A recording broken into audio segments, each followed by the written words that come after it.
വിവേകത്തിൻ്റെ പ്രതീകമാണ്. ഭാഗവത ഹംസം എന്നാണ് ഗുരുനാഥൻ മല്ലൂർ മുത്തശ്ശനെ വിളിക്കുക. ഭാഗവത ഹംസം. നാരായണീയം പഠിപ്പിക്കുന്ന ഹരിദാസിക്ക് പേര് നാരായണീയ ഹംസം എന്നാണ്. ഞാനിപ്പോ വരുന്നത് സാക്ഷാൽ ശ്രീരാമകൃഷ്ണ പരമഹംസരുടെ അടുത്താണ്. പരമഹംസൻ പിന്നീട് 14-ാമത്തെ അധ്യായത്തിൽ ഭക്തിയുടെ മഹത്വം പറഞ്ഞു. ഉദ്ധവ, ഭക്തി ഏറ്റവും വിശിഷ്ടമാണ്. അപ്പോ ഭക്തിയിലൂടെ ഭഗവാനിലേക്ക് ആർക്കും എത്തിച്ചേരാം. കാരണം എന്താ ഗുണം എന്നറിയോ? ഈ ജ്ഞാനവും കർമ്മവും ഒക്കെ കുറച്ച് പ്രയാസമുള്ളതാണ്. ജ്ഞാനയോഗത്തിനാണെങ്കിൽ അധ്യയനം വേണം. കർമ്മയോഗത്തിനാണെങ്കിലോ ധാരാളം കർമ്മങ്ങൾ ഇങ്ങനെ ചെയ്തുകൊണ്ടേയിരിക്കണം. നിഷ്കാമ കർമ്മം ചെയ്ത് ചെയ്ത് ചെയ്ത് കർമ്മയോഗത്തിനോട് ഈശ്വരനിലേക്ക് എത്താം. എന്നാൽ ഇത് രണ്ടുമല്ല. ഏറ്റവും നല്ലത് ഏതാണ്? ഭക്തിയോഗം. ഭക്തിയോഗമാണ് എന്താ? ഭക്തിയോഗം വളരെ എളുപ്പത്തില് ആനന്ദത്തോടു കൂടി ഭഗവാനിലേക്ക് എത്താൻ സാധിക്കും. എന്താ പട്ടതിരിപ്പാട് പറയുന്നത്? ത്വദ്ഭക്തിസ്തു കഥാരസാമുദജരീ നിർമ്മജ്ജനേന സ്വയം സിദ്ധ്യന്തി വിമല പ്രബോധ പദവീം അക്ലേശതസ്തൻ. അക്ലേശത, ഒരു ക്ലേശവുമില്ല. അക്ലേശതസ്തന്വതീ സദ്യസിദ്ധികരീ ജയത്യൈ വിഭോ സൈവാസ്തുമേ തുത്പദ പ്രേമ പ്രൗഢിരസാർദ്രത ദ്രുതതരം വാതാലയാദീശ്വര എന്ന് നാരായണീയം. ഭക്തി. ഭക്തി എന്ത് ചെയ്യുന്നു? ഭക്തി പുനാതി, നമ്മളെ ശുദ്ധീകരിക്കുന്നതാണ് ഭക്തി. ആ ഭക്തി ഉള്ളവൻ ഇനി ചണ്ടാളനാണെങ്കിലും ഭക്തി അവനെ ശുദ്ധീകരിച്ച് ബ്രാഹ്മണ്യത്തിലേക്ക് ഉയർത്തും. അതുകൊണ്ട് നല്ല ഭക്തൻ അവൻ ആരായാലും അവൻ ബ്രാഹ്മണ്യം തന്നെയാണ് എന്നവിടെ പറഞ്ഞു വെച്ചു.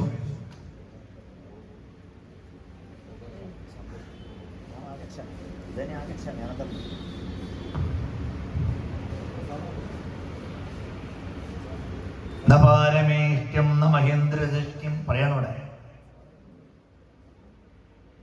എന്റെ ഒരു ഭക്തന് എന്താ വേണ്ടെന്ന് ചോദിച്ചു കഴിഞ്ഞാൽ, ശരിക്കുള്ള ഭക്തനാണെങ്കിൽ എന്താ പറയാന്നറിയോ? എന്താ പറയാ? എനിക്ക് നിന്നെ മാത്രം മതി. അതുകൊണ്ടാണ് ഉദ്ധവ, എനിക്ക് എൻ്റെ മഹാലക്ഷ്മിയെക്കാളും രാമേട്ടനെക്കാളും ബ്രഹ്മാവിനേക്കാളും മഹാദേവനേക്കാളും ഉദ്ധവ എനിക്ക് എന്നെക്കാളും ഇഷ്ടം നിന്നെയാണ്. ആരോടാ പറയുന്നത്? ഉദ്ധവരോട് പറയാം. എനിക്ക് എന്നെക്കാളും നിന്നെയാണ് ഇഷ്ടം. എന്താ കാരണം? നീ എന്നെ മാത്രമേ ആഗ്രഹിക്കുന്നുള്ളൂ. പറഞ്ഞ മനസ്സിലായില്ലേ? എന്നിട്ട് പറയണത്, ഞാൻ ഏറ്റവും കൂടുതൽ എൻ്റെ ഭക്തനെ സ്നേഹിക്കും. ഏത് ഭക്തൻ? ഒന്നും ആഗ്രഹിക്കാത്ത ഭക്തൻ. നിരപേക്ഷം മുനിം ശാന്തം നിർവൈരം സമദർശനം അനുവ്രജാമ്യഹം നിത്യം ഓയേത്യഗ്രേണമേ. അങ്ങനെയുള്ള ഭക്തനെയാണ് എനിക്ക് ഏറ്റവും ഇഷ്ടം. അതിനുശേഷം പിന്നീട് മറ്റ് 3 യോഗങ്ങളെ കുറിച്ച് പറഞ്ഞു. ആ 3 യോഗങ്ങളിൽ വെച്ച് ഭക്തിയോഗമാണ് ഏറ്റവും വിശിഷ്ടം എന്നും പറഞ്ഞു. പിന്നീട് തത്വങ്ങളെക്കുറിച്ചും പിന്നെ മനസ്സിനെ എങ്ങനെയാണ് ഏകാഗ്രമാക്കി നിർത്തേണ്ടത് എന്ന് ആ ഭിക്ഷുഗീതയിലൂടെ പറഞ്ഞു. ഭിക്ഷുഗീതയില് എന്താണ്? ഒരു കോടീശ്വരനായി മാറിയ ഒരു ഭൂലോക പിശുക്കൻ ബ്രാഹ്മണൻ എന്ന് പറയാൻ പറ്റില്ല. കാരണം ബ്രാഹ്മണന് യോജിച്ചതൊന്നുമല്ല ചെയ്തു കൂട്ടിയത്. പലിശക്ക് കടം കൊടുത്തിട്ടും കൃഷി എടുത്തിട്ടും കച്ചവടം നടത്തിയിട്ടും ഇങ്ങനെ ബ്രാഹ്മണന് യോജിക്കാത്തതൊക്കെ ചെയ്തിട്ട് കോടികളാക്കി. പക്ഷെ ഒരൊറ്റ ധർമ്മവും ചെയ്തില്ല. ഒരു ധാർമ്മികമായിട്ടുള്ള കാര്യം ചെയ്തില്ലെങ്കിൽ അതെല്ലാം കൈവിട്ട് പോയില്ലേ? എല്ലാം പോയി. അങ്ങനെ എല്ലാം നഷ്ടപ്പെട്ട് പിച്ച എടുക്കേണ്ടി വന്നു. ആരെങ്കിലും തിരിഞ്ഞു നോക്കിയോ? ഇല്ല. എല്ലാവരും ചവിട്ടി തേച്ചു അവന്റെ ദേഹത്ത് തന്നെ മലമൂത്ര വിസർജനം പോലും നടത്തി. എല്ലാ തരത്തിലുള്ള ആധ്യാത്മികവും ആദിഭൗതികവും ആദിദൈവികവുമായിട്ടുള്ള സകല ക്ലേശങ്ങളും അനുഭവിച്ച് അനുഭവിച്ച് അനുഭവിച്ച് അവസാനം ലോകത്തോട് അവൻ പറഞ്ഞു, യഥാർത്ഥത്തില് മനസ്സാണ് നമ്മൾ ഏറ്റവും പ്രധാനം. മനഃപരം കാരണമാമനന്തി. മനസ്സാണ് പരമപ്രധാനം. സുഖമാണോ ദുഃഖമാണോ എന്നൊക്കെ നിശ്ചയിക്കുന്നത് മനസ്സാണ്. ഇത്രയും പേര് നിങ്ങൾ ഇവിടെ വന്നിരുന്ന് ഭാഗവതം കേൾക്കുക അല്ലേ? ആ ഭാഗവതം കേൾക്കുന്നതാണ് എനിക്ക് ആനന്ദം എന്ന് ആരാ നിങ്ങളോട് പറഞ്ഞത്? സെക്രട്ടറി ആണോ? അല്ല, നിങ്ങളുടെ മനസ്സാണ് പറഞ്ഞത് ഇവിടെ വന്നിരിക്കുന്നു, എനിക്കിത് കേൾക്കണം എന്ന് മനസ്സാ പറഞ്ഞത്. ആ തരത്തില് മനസ്സിനെ ജയിച്ചാൽ നമ്മൾ എല്ലാം ജയിച്ചു. അതാണ് ചിത്തജയം എന്ന് പറയുന്നത്. മനോജയം എന്ന് പറയുന്നത് അതാണ്. ആ മനോജയത്തിൻ്റെ മഹത്വം പറഞ്ഞു.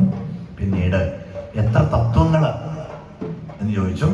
അപ്പോൾ ആ തത്വങ്ങളെ കുറിച്ച് പറഞ്ഞതിന് ശേഷം പറഞ്ഞു, ഈ തത്വങ്ങൾ ഇങ്ങനെ വെറുതെ എണ്ണി ആയുസ് കളയണ്ടെന്ന്.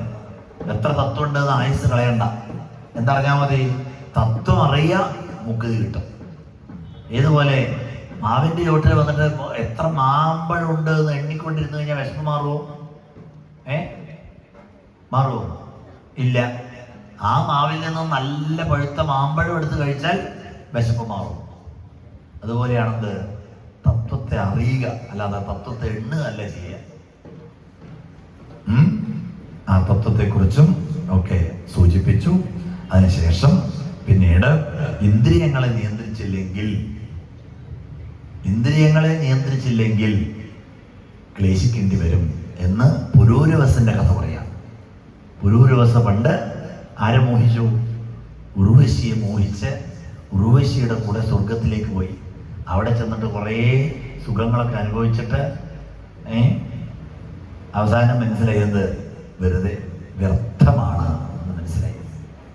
എന്നിട്ട് തിരിച്ചു വന്നിട്ട് പറഞ്ഞു, ഞാൻ വെറുതെയാണ് ഇത്രയും കാലം ഉർവശിയുടെ ആ സൗന്ദര്യത്തിൽ ഭ്രമിച്ചു പോയത്.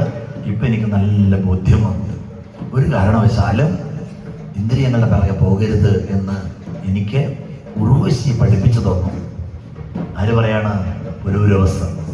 അങ്ങനെ എല്ലാവരോടുമായിട്ട് ബോധ്യപ്പെടുത്തി കൊടുത്തു. അതാണ് ഐളഗീതം എന്ന് പറയുന്നത്. അതിനുശേഷം പിന്നീട് പൂജാവിധി ഒന്ന് പറഞ്ഞു തരണമെന്ന് പറഞ്ഞപ്പോൾ പൂജാവിധി പഠിപ്പിച്ചു കൊടുത്തു. ഭഗവാനാണ് പൂജാവിധി പഠിപ്പിച്ചു കൊടുക്കുന്നത്. ആർക്ക്? ഉദ്ധവർക്ക്. എത്ര തരം വിഗ്രഹങ്ങളുണ്ട്? ശൈലി, ദാരുമയി, ഇങ്ങനെ എത്ര തരം വിഗ്രഹങ്ങളുണ്ട്. പൂജ എങ്ങനെയാണ് ചെയ്യേണ്ടത്? ഏറ്റവും പ്രധാനം എന്താണ്?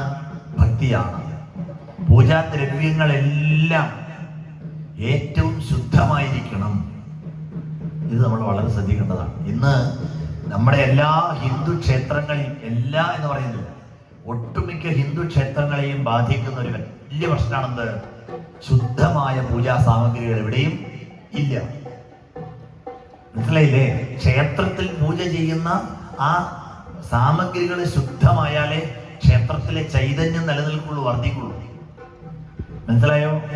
ഇപ്പോഴ് നമ്മൾ ഉപയോഗിക്കുന്ന എണ്ണയൊന്നുമല്ല. മനസ്സിലായില്ലേ? അതിന് എള്ളുമായിട്ട് യാതൊരു ബന്ധവുമില്ല. എള്ളെണ്ണ എന്ന പേര്, നല്ലെണ്ണ എന്ന പേര്. എന്നിട്ടോ അത് മനസ്സിലാവാതിരിക്കാൻ ബ്രാക്കറ്റിൽ വിളക്കെണ്ണ എന്ന് കൊടുക്കും. എന്നിട്ട് ലെൻസ് വെച്ചാൽ മാത്രം കാണുന്ന രീതിയിൽ എഴുതി വെച്ചിട്ടുണ്ട്, ഇതൊരു കാരണവശാലും അകത്ത് ചെല്ലരുത്, ശരീരത്തിനകത്ത് ഇത് ചെല്ലരുത് എന്നാണ്. ശരിക്കും നല്ല ശുദ്ധമായിട്ടുള്ള എണ്ണയാണെങ്കിൽ അത് നമുക്ക് കുടിക്കാം.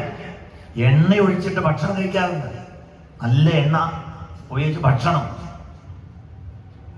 ഇവിടെ അമ്പലത്തിൽ കിട്ടുന്ന എണ്ണയോ മറ്റോ നിങ്ങൾ ഒരു സ്പൂൺ കഴിച്ചാൽ പിന്നെ സപ്താഹം പിന്നെ കേൾക്കേണ്ടി വരില്ല. ഇതാണ് അവസ്ഥ. മനസ്സിലായില്ലേ? എല്ലാം മാംസം വറുത്ത എണ്ണയാണ് ഇവിടെ കിട്ടുന്നത്. മാംസല്ലേ ഈ റോഡ് സൈഡുകളിലെല്ലാം വറക്കുന്ന പലതും വറുത്ത് വരുന്ന അവശേഷിക്കുന്ന ഒരു സാധനമുണ്ട്. കരി ഓയിൽ പോലത്തെ കറുത്ത സാധനം. അത് റീസൈക്കിൾ ചെയ്തിട്ടാണ് ഏത് തരുന്നത്? ഇവിടെയൊക്കെ കൊണ്ടുതരുന്ന സ്വർണം എന്നൊക്കെ പറഞ്ഞാൽ കണ്ട ഞെട്ടും, പേരൊക്കെ കണ്ട ഞെട്ടും. ഞാൻ ഇവിടെ കണ്ടു, അമ്പലത്തിൽ കണ്ടു, ഒരു എണ്ണയുടെ പാട്ടയുടെ മേലെ ദീപാരാധന. എന്ത് ദീപാരാധന, എല്ലാം കണക്കാ. തട്ടിപ്പ് എന്ന് പറഞ്ഞാൽ ശുദ്ധ തട്ടിപ്പാ. ഇത് ചെയ്തുകൊണ്ടിരിക്കുന്ന ഒരാൾ പിന്നെ പട്ടാമ്പിയിൽ ഞാൻ ക്ഷേത്രത്തിൽ സപ്താഹം നടത്തുമ്പോൾ അവിടെ ഒരാൾ പറഞ്ഞു, ഇത് എൻ്റെ അദ്ദേഹത്തിന്റെ ബിസിനസ് ഇതാ. ഏത്? പാലക്കാട് മുതൽ കോഴിക്കോട് വരെയുള്ള റോഡ് സൈഡിൽ നിന്നുള്ള എല്ലാ കരി ഓയിലും വാങ്ങി അത് കറക്കി നല്ല സ്വർണം പോലെ ആക്കി പാക്കറ്റാക്കി തരികയാണ് എല്ലാ അമ്പലങ്ങളിലും. ഇതാ ഏറ്റവും പ്രധാനം എന്താണെന്നറിയോ? ഈ അമ്പലങ്ങളില് ഏറ്റവും കൂടുതൽ എണ്ണയും കർപ്പൂരവും ചന്ദനത്തിനെയും എല്ലാം വിതരണം ചെയ്യുന്നത് ഹിന്ദുക്കളല്ല, മുസ്ലിങ്ങളാണ്. ഈ അഹിന്ദുക്കളാണ് ഏറ്റവും കൂടുതൽ ഇത് വിറ്റ് കാശാക്കുന്നത്, ഹിന്ദുക്കളുടെ ഭക്തിയെ. നമ്മൾ ഈ വൃത്തികെട്ട സാധനം മാംസം വറുത്ത എണ്ണയാണ്. എങ്ങനെ മനസ്സിലാവും? വേറെ ഒന്നും നോക്കണ്ട, വിളക്കിൽ ഒഴിക്കുക, എന്നിട്ട് കുറച്ച് സമയം കാത്തിരിക്കുമ്പോൾ ആ തിരിയുടെ അടുത്ത് കറുത്ത അഴുക്ക് വരുന്നുണ്ടോ? ഉറപ്പിച്ചു, മാംസം വറുത്തതാണ്. നെയ്യ് എന്ന് പറഞ്ഞിട്ട് തരുന്ന സാധനം ഉണ്ട് ഇവിടെ. ഇവിടുത്തെ നെയ്വിളക്കിൽ പകുതി ഇവിടെ കത്തുന്നുള്ളൂ. നിങ്ങൾ ശ്രദ്ധിച്ചോ? നെയ്വിളക്ക് ഇവിടെ കൊണ്ടുവയ്ക്കുന്നില്ലേ, അതിൽ പകുതിയെ കത്തുന്നുള്ളൂ, പകുതി കത്തുന്നില്ല. നെയ്യോട് കൂടി കത്താത്ത നെയ്വിളക്കാ. എന്തുകൊണ്ടാണ് കത്താത്തത്? നെയ്യില്ല, മെഴുകേ ഉള്ളൂ.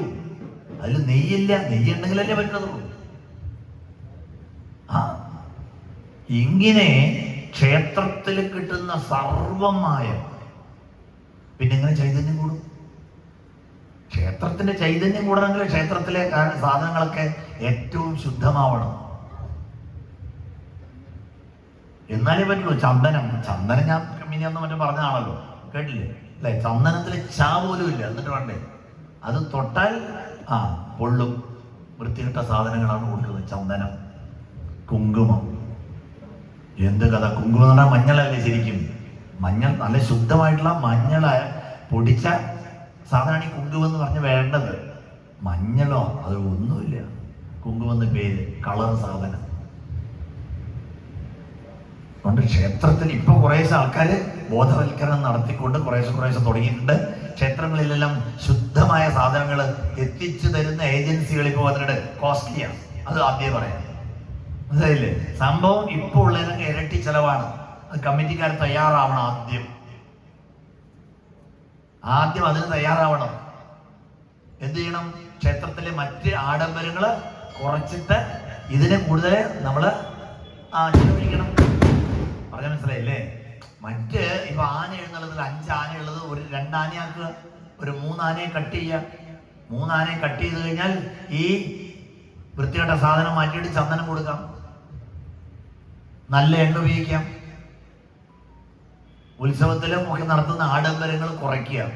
അവർ 10 ലക്ഷം നീക്കിയിരിപ്പ് മതി, ആ 10 ലക്ഷം മതി ഈ കാര്യങ്ങൾ ചെയ്യാൻ. ഈ തരത്തിലാണ് നമ്മൾ ക്ഷേത്രങ്ങളുടെ കാര്യത്തിൽ ശ്രദ്ധിക്കേണ്ടത് എന്ന് പറഞ്ഞു. അതിനുശേഷം ആ ഉപദേശങ്ങൾ ഉപസംഹരിച്ചിട്ട് ഭഗവാനോട് പറഞ്ഞു, ഉദ്ധവര്, ഭഗവാനെ, എനിക്കിപ്പോ നല്ലൊരു വെളിച്ചം കിട്ടി. വിദ്രാവിതോ മോഹമഹാന്ധകാര, എൻ്റെ ആ അന്ധകാരമൊക്കെ നീങ്ങി വളരെ ആനന്ദമായി എന്ന് പറഞ്ഞു. അങ്ങനെ വീണ്ടും കാൽക്കൽ അങ്ങോട്ട് വീണ് നമസ്കരിച്ചു. എന്താ ഞാൻ ചെയ്യേണ്ടത്? അനുശാധി, എന്നോട് ഭഗവാനെ എന്നോട് ആജ്ഞാപിക്കണം എന്നാണ് പറഞ്ഞത്. നമോസ്തുതേ മഹായോഗിൻ പ്രപന്നമനുശാധിമാം യഥാ ത്വച്ചരണാംഭോജേ രതിസ്യാദനപായിനി. എന്നോട് ആജ്ഞാപിക്കൂ എന്ന് പറഞ്ഞു. ഭഗവാൻ പറഞ്ഞു, ഉദ്ധവ, എൻ്റെ തീർത്ഥമുണ്ട്, അളകനന്ദയിൽ കുളിച്ച് ആ ബദരികാശ്രമത്തില് ചെന്ന് തപസ് ചെയ്യാം, എന്നിലെത്തിച്ചേരാം. അപ്പോഴേക്കും സങ്കടം കൊണ്ട് വീക്കി പൊട്ടി, സങ്കടം സഹിക്കാൻ പറ്റുന്നില്ല. ഇത്രയൊക്കെ അറിവ് നേടിയിട്ടും ഭഗവാനെ വിടാൻ പറ്റില്ലല്ലോ. വീണ്ടും എന്ന കാൽക്കലങ്ങൾ കെട്ടിപ്പിടിക്കുകയാണ് ഉദ്ധവര്. ഭഗവാന് കൃപ തോന്നി. ആ പാതുകങ്ങള് ഉദ്ധവര് കൊടുത്തു. ഭഗവാന്റെ പാതുകങ്ങളും ശിരസിൽ വെച്ച് ഹരേ രാമ ജപിച്ചുകൊണ്ട് ഉദ്ധവര് മനസ്സോടെ എവിടേക്ക്? ബദരികാശ്രമത്തിലേക്ക്. ആ ബദരിനാഥിൽ ഇപ്പോഴും ഉദ്ധവരുണ്ട്. ഇപ്പോഴും അവിടെ 6 മാസം ദേവപൂജ, 6 മാസം മനുഷ്യപൂജ. അത് കഴിഞ്ഞാൽ ജോഷി മഠിലേക്ക് എഴുന്നള്ളിക്കുന്നത് ആരുടെ വിഗ്രഹം? ഉദ്ധവന്റെ വിഗ്രഹമാണ്. ഭഗവാനല്ല, ഉദ്ധവനെയാണ് എഴുന്നള്ളിക്കുന്നത്. അത്രയും വിശേഷമാണ് എന്നും അവിടെ പറഞ്ഞു വെച്ചു. പിന്നീട് ആ യാദവന്മാരൊക്കെ പ്രഭാസ തീർത്ഥത്തില് കഷ്ടകാലം അല്ലെ, വിനാശകാലം, മദ്യം കുടിച്ച് മധുന്മത്തരായി. ഇന്നലെ ആ രാഗി പൊടിച്ച് കളഞ്ഞ ആ ഇരുമ്പൊലക്ക ഏരക പുല്ലുകളായിട്ട് വളർന്നില്ലേ, വജ്ര സദൃശങ്ങൾ, അതെടുത്തിട്ട് അങ്ങോട്ടും ഇങ്ങോട്ടും തല്ലി എല്ലാം ചത്തു. ചതുർപഞ്ചാവശേഷിത, 4-5 പേര് ബാക്കിയായി. ഇതിനോട് കണ്ടപ്പോ ബലരാമൻ അപ്പോൾ തന്നെ സുധാമത്തിലേക്ക് രാമനിര്യാണം ആലോക്യ രാമനും നിർഗമിച്ചു എന്ന് കണ്ടപ്പോ ഭഗവാൻ ഒരു മരച്ചോട്ടിലേക്ക് ചെന്ന് അവിടെ ഇരുന്നു. പോകാറായി. പെട്ടെന്ന് ആ ഭഗവാന്റെ ആ കാൽ വിരല് കണ്ടിട്ട് ഒരു മാനാണെന്ന് തെറ്റിദ്ധരിച്ച് ജരായ എന്ന കാട്ടാളൻ അല്ലെ, ഇന്നലെ ആ ഇരുമ്പിന്റെ കഷ്ണം, ഒലക്കയുടെ കഷ്ണം ശരമാക്കി വെച്ചിരുന്നില്ലേ, അത് ആ കാൽക്കലേക്ക് പെട്ടെന്നാണ് അങ്ങനെ നോക്കി വന്നപ്പോഴേക്കും ഭഗവാനാണ്. കലക്കൽ വീട് മാപ്പ് പറഞ്ഞു. ജലയത്വം മുക്തിഷ്ഠ, എഴുന്നേക്കേ, നിനക്ക് മുക്തി തരാനല്ലേ ഞാൻ നിനക്കൊരു അവസരം തന്നതല്ലേ, എന്നോട് മാപ്പ് പറയേ. എന്റെ സങ്കല്പമില്ലാതെ നിനക്ക് എന്റെ കാൽക്കൽ അമ്പി തർപ്പിക്കാൻ പറ്റുമോ? അങ്ങനെ അവിടുന്ന് പറഞ്ഞു. അതിനുശേഷം പിന്നീട് അജര എന്ന കാട്ടാളന് മുക്കുതി കൊടുത്ത് ആ താമര കണ്ണുകൾ അങ്ങോട്ട് അടച്ച് ബ്രഹ്മാദി ദേവന്മാരെല്ലാവരും ആകാശത്തിൽ നിറഞ്ഞു നിൽക്കവേ എന്താണ് സംഭവിക്കുന്നത് എന്ന് മനസ്സിലാകുന്നതിന് മുമ്പ് കണ്ണടച്ചു തുറക്കുമ്പോഴേക്കും ഭഗവാൻ അവിടെ നിന്നും നിർഗമിച്ചു കഴിഞ്ഞു എന്ന് ആ ഭഗവാന്റെ സുധാമ ഗമനം പറഞ്ഞു. അതിനുശേഷം ഭഗവാൻ പോയതിനു ശേഷം പിന്നെ ആരാ വന്നത്? കലിയാണ് വന്നത്. കലികാലം തുടങ്ങി. കലികാലത്തിന്റെ ഘോരമായ രൂപം അവിടെ പറഞ്ഞു. ആദ്യത്തെ അധ്യായത്തില്, 2ാമത്തെ അധ്യായത്തില് കലിയുടെ ആ കലികാലത്തിന്റെ മൂർധന്യത്തില് സംഭള ഗ്രാമമുഖ്യന്റെ വിഷ്ണു യശസ്സിന്റെ മകനായിട്ട് സാക്ഷാൽ ഭഗവാൻ കൽക്കിയായിട്ട് അവതരിക്കുന്നു. ആ കൽക്കി അവതരിച്ച ധർമ്മത്തെ സ്ഥാപിച്ചു.